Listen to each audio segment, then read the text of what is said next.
Hi coaches. How to prepare your clients for success.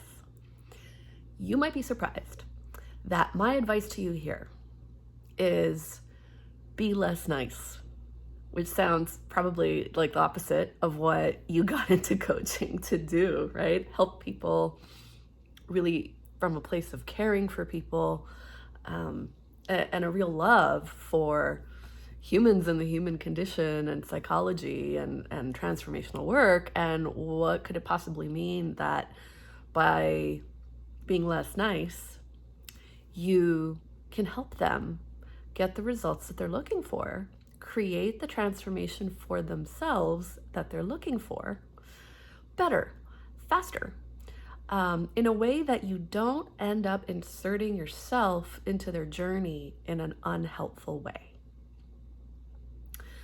And what do I mean by that? Well, the reason I'm making this video in particular is I was in a session with a coach that I'm mentoring, and he was asking about advice regarding a client that he had. It was sort of a new client, kind of a friend of his that he was coaching, but a new client who he just sort of was stumped. So this is a new coach, just at the beginning of his journey of coaching. He was kind of stumped. Or taken aback a little bit because this person came into the session and the first thing they said, they sort of sat there and then they were like, he asked him, okay, great, what would be really helpful for you today? What would you like to get out of our coaching today? And the person, very openly, eagerly said, I want you to show me my blind spots. And then stop talking. And my client was like, how do I do that? What's the secret technique on how to show somebody their blind spots? I didn't learn that one in coach school, shit. And felt like an immediate desire to help the person. It's like, is there personality diagnostics I could send them? What do I do? So yes, a new coach. But this really points at something very common that happens, especially with new coaches, where a client or a potential client comes into a session, sits down, and is like, okay, I'm here, right? You either invited me to this discovery call or this red appointment, as I like to call them, or I'm your client, I've paid you all this money. Okay, I'm here, I'm at my session now. You, the coach, do some crazy, cool, amazing magic stuff that you learned in all your books, and then my life's gonna get amazing. That is what a lot of people who aren't coaches, who receive coaching, think at first coaching is like. They show up empty, and then the coach, with their years of schooling, will do some magic trick, pull something out of their pocket, ask them some questions, and their life is gonna change. It doesn't work that way. And it's not that person's fault that they came into the session thinking that. How would they know? Coaching has really only been sort of a mainstream, everybody knows what it is thing in the last 10 years, 20 years, even though it's been around a little bit longer. Is it like therapy? Is it like sort of spiritual work? Is it like, what is this thing?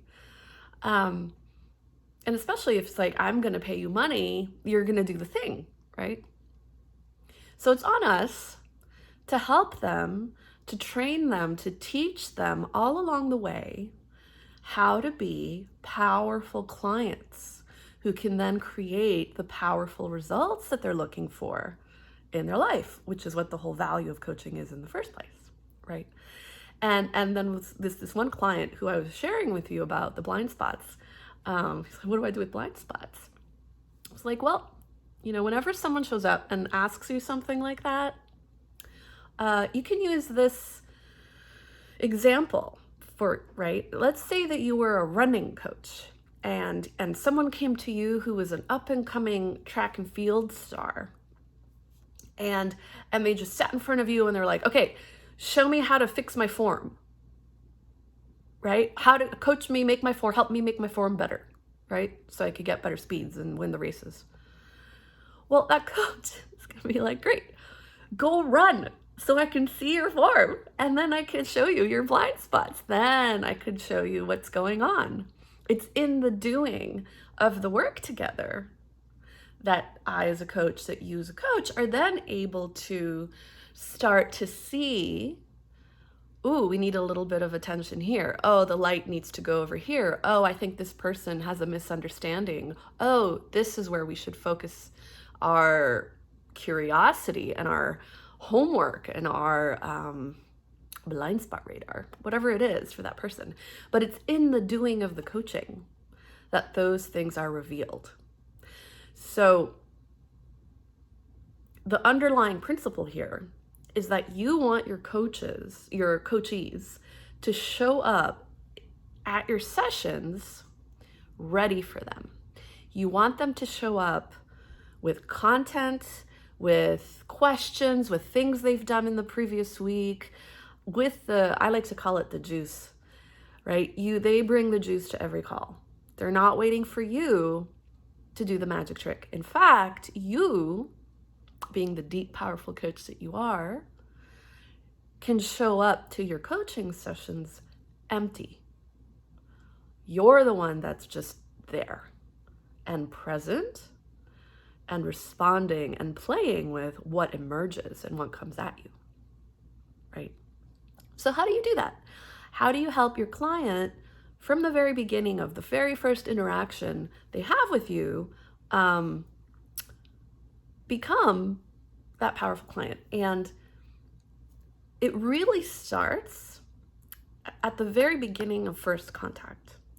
So let's say this is a total stranger. So this is not a referral from somebody who knows you or was a previous client or a friend or anything like that. Just person who found you online. They look at your website.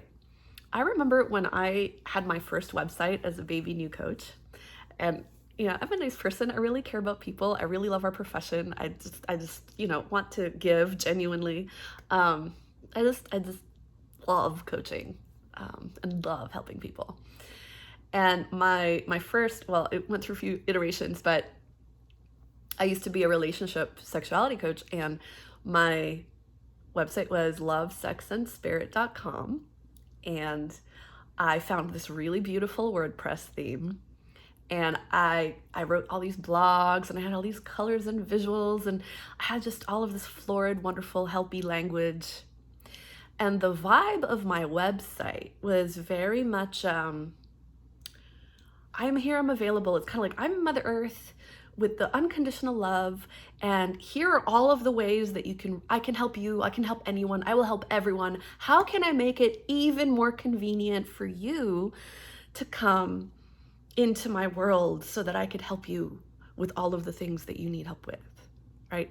It was this kind of like super open door, easy to get to. Here's like an even more convenient way for you to click on this link or to call me for the free thing or whatever that is, right?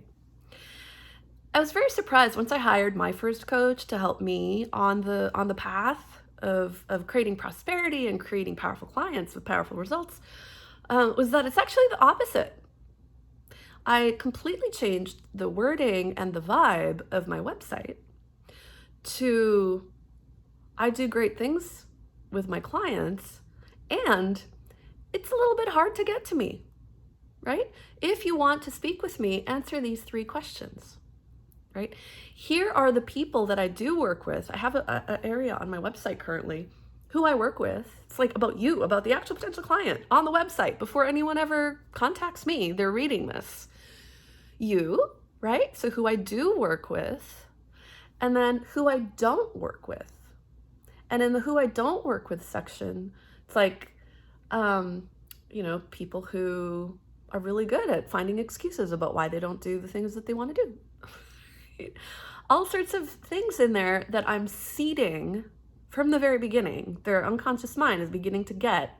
It's like, oh, wait a minute, right? People who don't take risks versus action takers, right? Seeding already. The person's reading the copy, the words, going, wow, if I'm ever going to talk to Christina, this is how to show up powerfully for her. And yes, there is some part of, every person that is innately who they are all the time, their personality characteristics. However, also the unconscious mind is taking all of this in, and it'll be like, oh, okay. And those characteristics will just begin to emerge a little more easily or naturally without them even realizing it, because they just read that. Oh, it's like, okay, first of all, I want to get to Christina even more, because now there's this little bit of authority that's been created, and it feels like a success if I get there, versus she'll talk to anybody. And without them even realizing, they're going to show up to that first interaction with you more on point. Okay, so your website. Then let's say someone reaches out to you. You can just schedule appointments with absolutely anyone. You can have a link on your website that says, here, book yourself into my calendar, etc. I don't like doing that.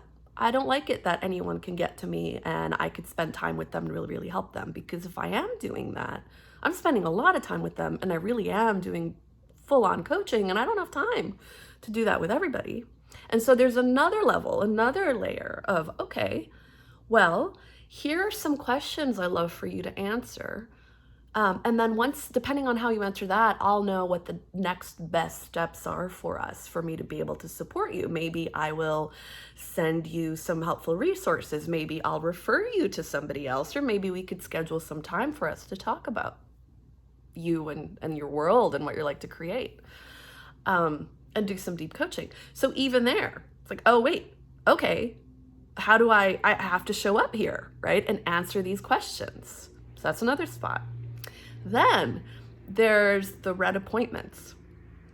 Those are the calls I have scheduled on my calendar with potential clients who have not paid me yet, but who I'm going to have a full deep coaching, powerful session with them, where I'm not sort of doing sales scripts, but we're, hanging out for 2 hours doing deep coaching, really getting to the crux of their issues, the ones that they think they have, the ones they don't realize they have, really helping them.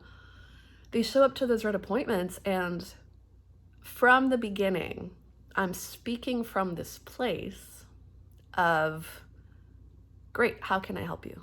I am not doing a song and dance, even though I know I'm in the part of the coaching that's part of the sales cycle, and it feels like, oh, I should be convincing this person somehow, or part of me kind of wants to, well, not anymore, but in the beginning, wants to convince them why they want to work with me, why they'd like to invest in coaching with me. No, you're not doing any convincing, okay? So you're sitting in a totally different state. In a sense, they're the ones that have to kind of get, part of them has to kind of get, oh, they're trying to convince you why they would be a great client for you. And you do that in a sense by letting them know. So for me, I will give people homework generally, not always, but generally after our first session, I'll find really great things that they could do in their world to get them moving, to get them going towards that thing they say they want to create. And then I tell them, let's talk in a week and debrief on what happens. And I will literally say, some people, I don't take on a lot of clients. And the ones that I do, I want to make sure that that investment makes sense for them and that they will achieve those results. And one of the best ways for me to see that and know that is to see what they do. I've had experiences where potential clients are such great talkers. They're so eager. They're so bright, and they have such ideas, and they're so smart, and they've done so many things. And I am fully convinced that they're going to do great in my coaching and my programs. And I give them the homework, and then they come back the next week and they did nothing. They super crashed, they got confronted, and they got thrown, and just something very serious happened. They're a completely different person, right? Well, good, because then we have more things to look for, right? Is this a potentially good investment for them or not? Versus people who I've had sessions with, and it's like, okay, well, here's some things that you can do. Let's see what happens, so that I can see what kind of potential client you are, and you can experience what having me in your world is like, in your actual world, not just in this one-on-one session time, right? And they come back a week later and they did double the amount that I said, tripled the amount. They just blew themselves away along with me with what happened, right? So creating that opportunity for them to perform in their own lives for their own benefit while they're kind of auditioning for you to take them on as clients really sets up a powerful dynamic for them to know from the very beginning, this is all about taking action and doing the things and you creating the stuff in your world that you say you want to create. So that's an example in the red appointments, but also in the language, I'm seeding in there, you're the one that's powerful. I've noticed in coaching sessions, I'll tell stories. Sometimes people show up expecting me to do the magic. So if I notice them doing that in those first appointments, and I'll share like, no, actually, this is the best way to do this. Come to your sessions prepared to answer the question, what will make this an extraordinary conversation for you? What will make this a really powerful session for you? Or what could we do today that'll blow your mind and change your life, right? Or just simply, where would you like to go today? That's it. That is all. I'll just straight up front tell them. That is all I'm bringing to the session. You need to come to the session prepared with what we do with that. So then, once they become a client, they know they're ready. I already told them before they ever became a client how to show up to their sessions. And I notice, I'll tell them stories. I've noticed some of the clients with the very, very best results who move really quickly and create the businesses they want and create the relationships they want and the lifestyle they want and all that. They come with lists. Well, today I wanted to talk about, and they have like written, you can see them looking at their note. Well, today I want to talk about this, this, and this. It's like, oh, great, perfect. Where do we begin? Right? That is a client who's engaged with their coaching. Fantastic. With a little caveat, when you're working with somebody over a long period of time, 6 months, a year, people go through cycles. I do. Where sometimes I'm really up to stuff and I have things to talk about. And sometimes I will show up to my coaching sessions and be like, you know what? I got nothing today. That's honest and we know where that's coming from. But that's not me expecting my coach to do the magic. That's like, okay, I got nothing to do. Let's explore a little bit. You know, maybe today won't be the most powerful session ever. That's okay. But I know that. That happens when you're dealing with 6 months and a year and plus of a person's life, right? Something to also do is in that very first session, whenever it is that you develop and design your relationship with your clients, in the agreements section with them, I do this in my very first session with clients. We go through agreements that they as a client make towards me and I make towards them, things like confidentiality and whatnot. And in there, I include you bring the power. First one, you bring the power to every call. I just spell it out. It's repetition again and again and again. And how many different ways can I say it? There are a number of different ways that I say it in my agreements, right? I'm here to serve you, to be much more than a friend. I'm not your hero. I'm not your guide. I'm not your advisor. You're the one that's going to be doing this. So you're eliminating the option that you're going to be some kind of crutch for them, that because you're in their life, that's why they created this thing. So even though you're in their life, they're still because why they're creating this thing. It's not you. So I don't, for example, coach people every week. At the most, I'll do 3 weeks a month and then keep 1 week off. That's their self-coaching week. That's where they're still making magic happen in the world without me, right? They're self-directed. So in the agreements, one of the things I also do, which when I first experienced one of my first coaches doing with me, was shocking.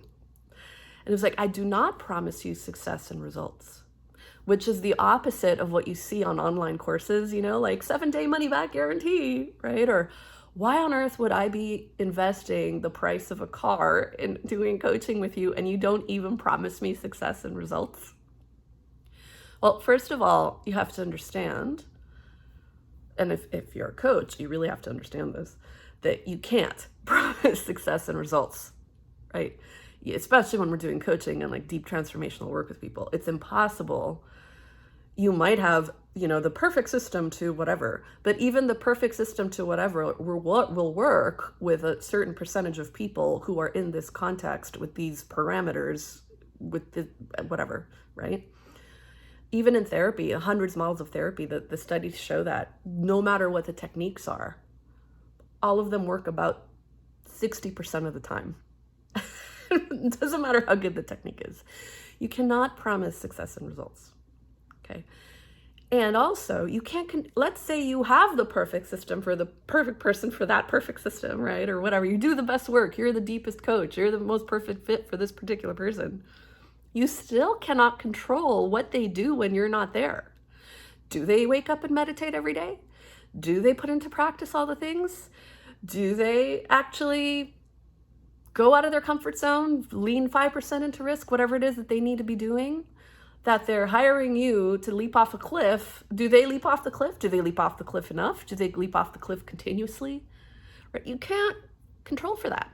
So that one agreement at the very beginning of your coaching program with them is going to really help flip in their mind that, wait a minute, this is all on me. Even though I'm paying all this money to this coach, this is still all on me. Okay. Oh my God. Right? And from there, you will see that they will create the thing faster, better, and easier than if you took that on for yourself, is why they were doing it.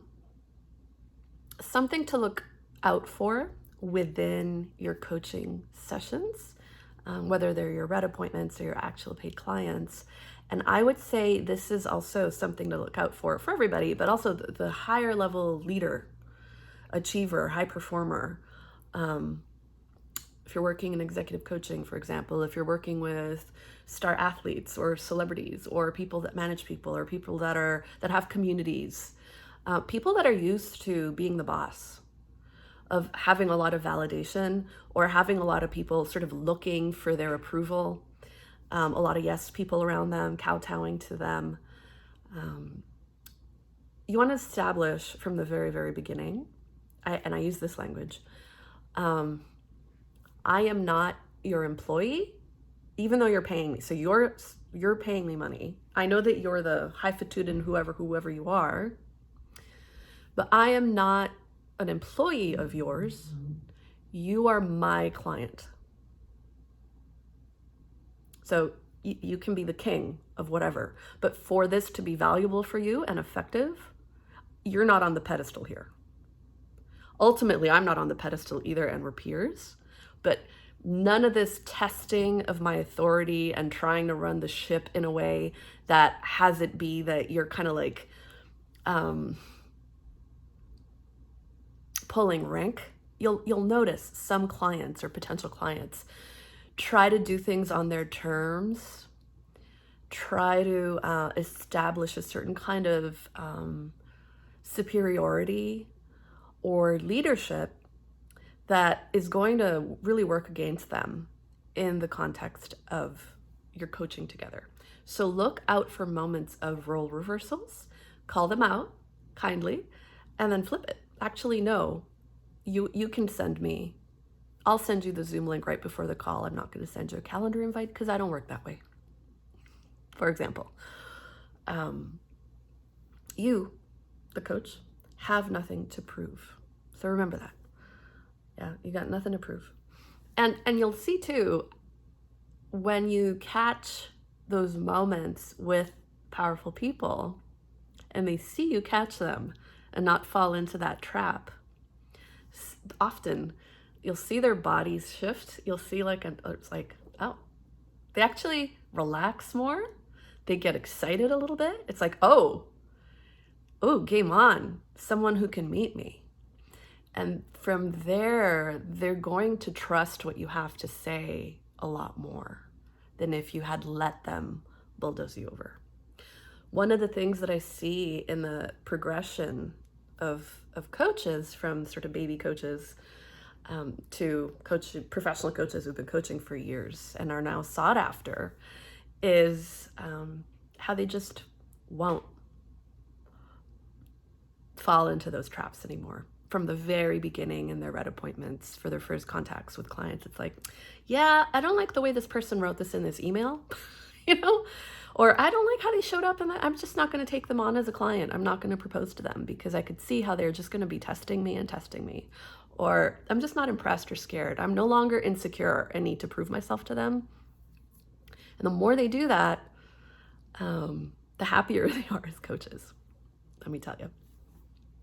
And another thing that you can do that was very helpful when I experienced it at first, I'll give you an example, is helping your clients come from a place where whatever is going on in their lives, they can handle it no matter what.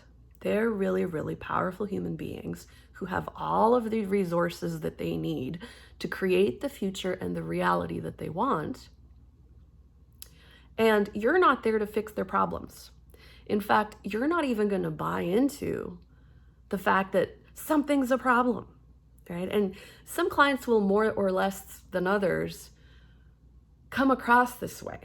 I have a few clients who right now who are going through this process, and over 6 months, a year, you can just see their language changing, their energy changing, to the relationship on the inside to whatever happens in their life, the circumstances that are happening or the thoughts that they're thinking, where they begin our program contracts together.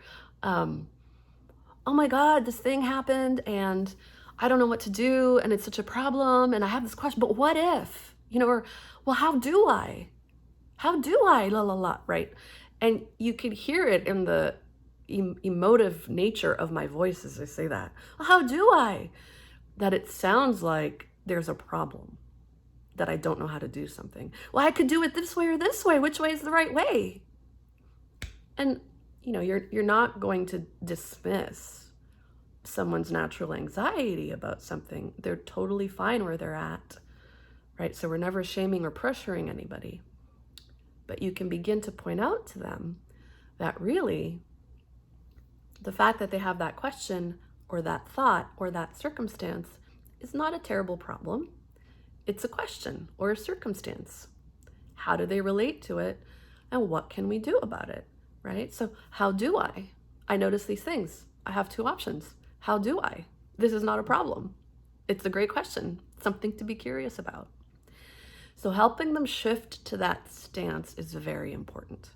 You do that within the coaching, but you can also do that outside of your coaching in your texting and your emailing. So one of the funniest ways that I learned this was with my coach when I was playing this game called the 90-Day Money Game, where you pick a financial target that you were trying to hit. So I was trying to create like $40,000 in 90 days or something like that. And 30 days in, I had created $40,000. And I texted my coach, Houston, we have a problem, because we all know that saying, expecting my coach to respond, oh no, what problem? What's the problem? And then I was gonna respond, I already hit my target. What do I do now? I already won, and 60 days left in the game. Joking, ha, really to brag about how awesome I am and I hit my target, and we can celebrate that. However, my coach did not respond to that text at all, like totally ghosted, just nothing. So when we had our session the next week, I asked, I brought this up. Well, yes, this is hilarious, and why didn't you respond? And they said to me, why would I respond to anything that you send me where you tell me you have a problem? I know that you have no problems at all. I will not engage with that at all in any emails or correspondence. And it was like, but I hired you and paid you all this money. What do you mean, la, la, la, right? Which trained me from then on for the rest of our coaching together to show up more powerfully. Oh, I'm not going to send an email saying, oh, there's this thing that's going on and I'm so freaked out and it's such a problem. I'm going to say, this happened. I got to know. I failed at this risk. I'm really humiliated. Here are the things I could do in the future that I'm thinking about. These are the options. These are the reasons I think of these options. Of them, I'm thinking to go with A, sending it along to see what you think. Way more empowered way to engage with my coach about the same issue. But I did the self-coaching before leaning on my coach for help about my problem. I'm an owner of my life. So you can set it up with your clients that you do not respond to communications with them about, oh no, I have a problem.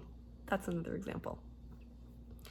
And with all of those examples, all the way through your coaching together, the last main topic I want to talk about in this video with you guys is where it comes from within us that we might lean towards a certain kind of habit and a certain kind of way of being with our clients that isn't so helpful. And that is people pleasing. So the tendency to want to do things that make people feel good in order to make sure that they don't leave, to make sure that they like us, to feel validated and safe within our relationships, to feel okay in our bodies. So I come from this background of living and life that had formatted me through my early developmental times into being a very people-pleasing kind of person. That is how I deal with insecurity. That is how I deal with being scared in the world about fitting into the world. I was bullied in school. We could go into my history, but it's a superpower because I do genuinely actually care for people, and I'm really great at intimacy, and I'm really great at being vulnerable, and I'm really great at creating connection.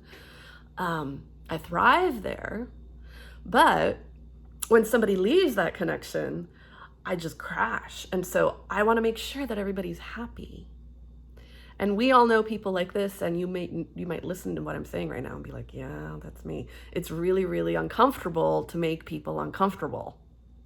So I'm going to jump through hoops and contort myself on the inside like a pretzel in order to make sure that people are happy around me so that they like me and everything's okay. My body doesn't go into like some trauma from the past, right? Everything's okay if everybody likes me. Whew. So I could say a lot about like that as a defense mechanism or survival strategy for life. But in terms of coaching and in our coaching connections with our clients, this is terrible. So the instinct to do this is going to really have your coaching suffer.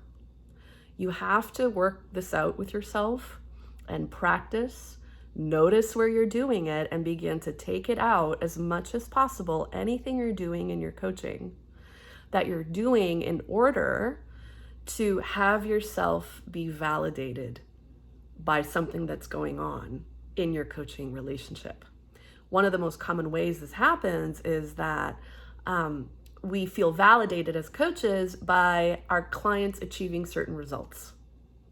Well, then if they achieve certain results, then I feel like I'm a worthy coach. And it's really, I get it. At the beginning of the coaching journey, when you haven't even had any clients yet, or you've had like 10 and you don't even know if you can create results for them. And of course, you're very excited when your very first client achieves the thing that they wanted to achieve and then achieves even more. And of course, you feel great. And of course, a part of you will feel a rise in your own self-esteem, and you'll start to feel more confident, and you'll feel a certain kind of pride.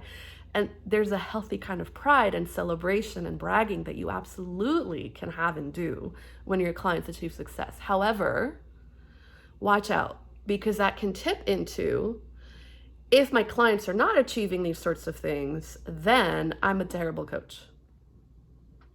What does that mean about me? And you kind of like end up really, really crestfallen. The way you want to like make yourself a better coach is by observing what's going on, debriefing what's going on, what worked, what didn't work, how can I do this better? But also sometimes they're not achieving results and success because they didn't do the thing that would create that, right? It's not always on you. So what is legitimately yours and what isn't? And then you keep learning. The fact that you need to keep learning as a coach, well, all of us keep learning. That's how we become masters at what we do. We absolutely do not want to use our clients to validate us. There's another way that happens is with the intimacy that's created in a coaching relationship. As you work with someone, especially over time, a certain level of trust develops. You're the only person often in this person's life who they share all the things with, or all the scary things with, or maybe you're the only person they've ever told about XYZ thing. There's no one else in their life that can do that. Maybe you helped them in this really safe space touch something on the inside that's been scary for them to touch for themselves their whole lives, right? There is some element of coaching sometimes that goes underneath the layers there, and we're starting to touch the traumas, and we're starting to do some of the healing where all of the limiting beliefs come from, and then the actions in the world, etc., and all the thinking comes from. When we're working at the root, when we're working with the unconscious mind, the kind of connection there of resonance, limbic resonance, it's so beautiful. It's really a certain kind of love. We love our clients. That can get confusing, right? That's where transference comes in. So therapists are taught about transference and how to avoid that, and countertransference. So transference is when clients project onto us or from us, sort of like we become a character almost that they're relating to, of the wounded things in their lives from long, long ago, right? We become the teacher, we become the parent that they didn't get approval from, and all of a sudden we're giving them all this loving, honest, unconditional support, and it's like, oh, you're like mom, or oh, you're like dad, and then or other versions of that. There's also countertransference, where we as coaches are getting all this approval and validation from our clients who are like, oh my God, you're amazing. And they're looking up to us, and they're loving us in this way that we like feel safe and wonderful. And we like count on them being there. And then all of a sudden things get muddy and murky also. So we're looking for creating these safe, unconditionally approving, supportive containers where we're standing in for that voice of self-love within the client, to teach them how to do that for themselves with themselves. But you want to make sure that you don't disempower them by having them become dependent on you for that. So while you're holding that space, there also have to be really good boundaries where that is clear, that it's really all about them and it's not about you, right? So you are holding that space, but you're also totally unattached to their success, to their results, to whether they did their homework or not. Like, you're not taking on any of those responsibilities, and they could feel it that your sense of self-worth has nothing to do with what they're doing in their coaching. Okay, it's really, really, really important. To the point, like, you really need to be comfortable in your body with your client feeling uncomfortable. So if you're going to get to the edges of doing that amazing, really powerful coaching, you have to prepare yourself for challenging your client, for pushing them out of their comfort zone, for not rescuing them when they're trying to work out some pattern on you, right? Sometimes for weeks at a time, for months at a time, you're not going to give them something that they're looking for from you, because you know that's not going to ultimately serve them. So they're going to hate you. I've had clients be angry at me. I've had clients hate me. I had my coach once say to me, like, how many times this week did one of your clients say, I hate you? And I was like, never. My clients have never said I hate you. Why would I want that? He's like, well, then you're not coaching powerfully enough. You're not quite leaning into those edges. With some clients that's appropriate, with others it's not. But are you willing to have your clients not like you for some period of time while they're working something out with themselves on the inside before they pop out on the other side, right? And I'd say, last thing I'm saying in this video, last technique, and this is an advanced thing, and I don't recommend it unless you're trained here and you have experience with this happening with you, but being able to intentionally almost intentionally trigger a certain kind of response from them on purpose that is uncomfortable, saying something even that you know is untrue, because then you'll know that you'll hit that trigger point within them where they'll get angry, where a certain behavior or thought or pattern will be elicited, that then once it's in the space, it can be connected with, seen, welcomed, all the good juicy stuff we do as coaches. But in order to get to it, you first have to kind of be an asshole for a minute.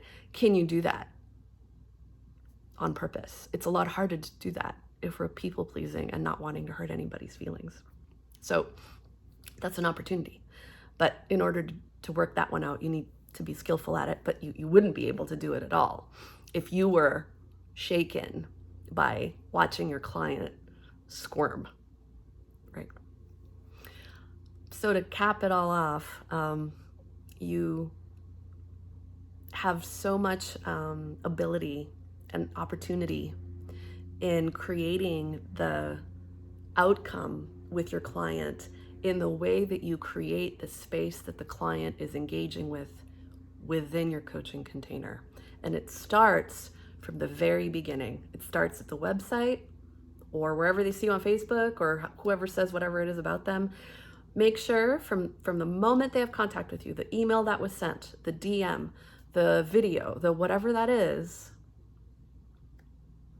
you're amazing, you're powerful, you're hard to get to, you're going to hold it on them, that they're the ones with the power in this relationship,